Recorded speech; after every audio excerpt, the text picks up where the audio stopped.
Kozhikode DCC അധ്യക്ഷൻ Shri Praveen Kumar telephone ലൈനിൽ ചേരുകയാണ്. ശ്രീ പ്രവീൺ കുമാർ, ഇനി എങ്ങനെയാണ് പ്രതിഷേധം ശക്തമാക്കാൻ നിങ്ങൾ ഒരുങ്ങുന്നത്? ന്യായമായ ആവശ്യങ്ങളാണ് ഞങ്ങൾ മുന്നോട്ട് വെച്ചത്. ദേശീയപാതയിൽ ടോൾ പിരിക്കുന്നതിന് ഞങ്ങൾ എതിരല്ല.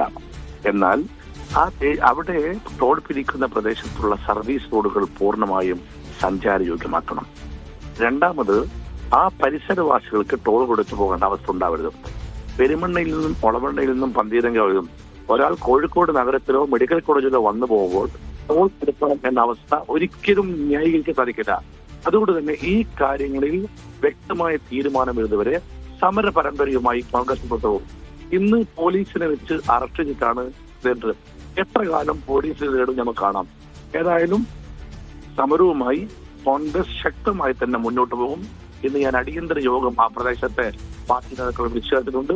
ഈ കാര്യത്തിൽ ആ പ്രദേശത്തെ നാട്ടുകാരോടും പരിസരവാസികളോടും ഒപ്പമാണ് കോൺഗ്രസ്.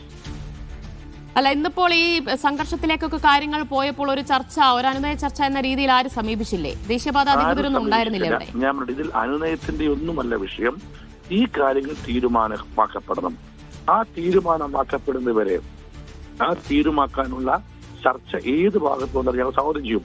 പക്ഷെ ഇത് തീരുമാനമാക്കാതെ ധിക്കാരപരമായി പോലീസിനൊക്കെ വിനിയോഗിച്ച് അതല്ലെങ്കിൽ ഏതെങ്കിലും തരത്തിലുള്ള ഗുണ്ടായിസ പ്രവർത്തനത്തിലൂടെയാണ് സമരത്തെ നേരിടുന്നതെങ്കിൽ ആ നീക്കത്തെ പ്രതിരോധിക്കുവാനും സജ്ജമാണ് കോഴിക്കോട് കോൺഗ്രസ്.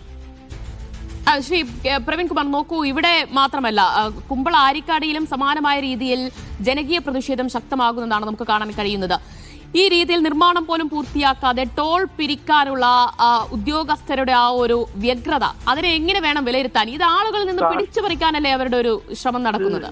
രാഷ്ട്രീയം കൊള്ള പിടിച്ചു പറയും. ഇതാണ്, അതായത് എന്തും ചെയ്യാമെന്ന ഭാവം ആരും ചോദിക്കാനില്ല. ജനങ്ങളെ എത്ര ബുദ്ധിമുട്ടിച്ചാലും അധികാരത്തിന്റെ ബലത്തിൽ അവരെല്ലാം അനുസരിച്ചിരിക്കുമെന്നാണ് അധികൃതർ കരുതിയത്. ഇതിൽ തീരുമാനമുണ്ടാകണമെന്ന് നമ്മൾ നിരവധിയായി തവണ അധികൃതർ സമീപിച്ചപ്പോൾ ദാഷ്ട്യമായിരുന്നു മറുപടി. ദാഷ്ട്യമായിരുന്നു ഞങ്ങൾക്ക് കിട്ടിയ അവർ വാദന വിശദീകരണം. ഈ ദാഷ്ട്യത്തിന് മുമ്പിൽ മുട്ടുമടക്കില്ല. ഇത് കോൺഗ്രസ് പാർട്ടിക്ക് വേണ്ടിയുള്ള സമരമല്ല, ഐക്യ ജനാധിപത്യ സമരമല്ല, ഒരു പ്രദേശവാസികളായ ആളുകൾക്ക് സമരമാണ്. ഞങ്ങൾ പറഞ്ഞല്ലോ, ഇത് ഇനി UDF ആലോചിക്കുന്നുണ്ട്. അതിലപ്പുറത്തായി ആ പരിസരവാസികളായ ജനങ്ങളെ എല്ലാവരെയും അണിചേർന്നുകൊണ്ടുള്ള സമരവുമായി ഈ കാര്യത്തിൽ തീരുമാനമാവുന്നവരെ കോൺഗ്രസ് മുന്നോട്ട് പോകും. ഇപ്പോൾ പന്തീരങ്കാവിലെ ടോൾ പിരിവ് നടക്കുന്നുണ്ടോ? സാധാരണ പോലെ നടക്കുന്നുണ്ട്, പക്ഷെ സുഗമമാവില്ല. പോലീസ് ഞങ്ങൾ സമരത്തിൽ നേരിട്ടു. ഞാൻ പറഞ്ഞല്ലോ, ഇന്ന് തുടക്കമാണ്.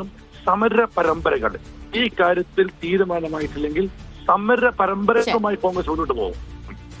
നന്ദി ശ്രീ പ്രവീൺ കുമാർ പ്രതികരിച്ചതിന്. എന്തായാലും ഒരു അനുകൂല തീരുമാനം ഉണ്ടാകുന്നതുവരെ സമര പരമ്പരകൾ കോൺഗ്രസിന്റെ ഭാഗത്തുനിന്നുണ്ടാകും എന്നുറപ്പിച്ചു പറയുകയാണ് കോഴിക്കോട് DCC അധ്യക്ഷൻ പ്രവീൺ കുമാർ.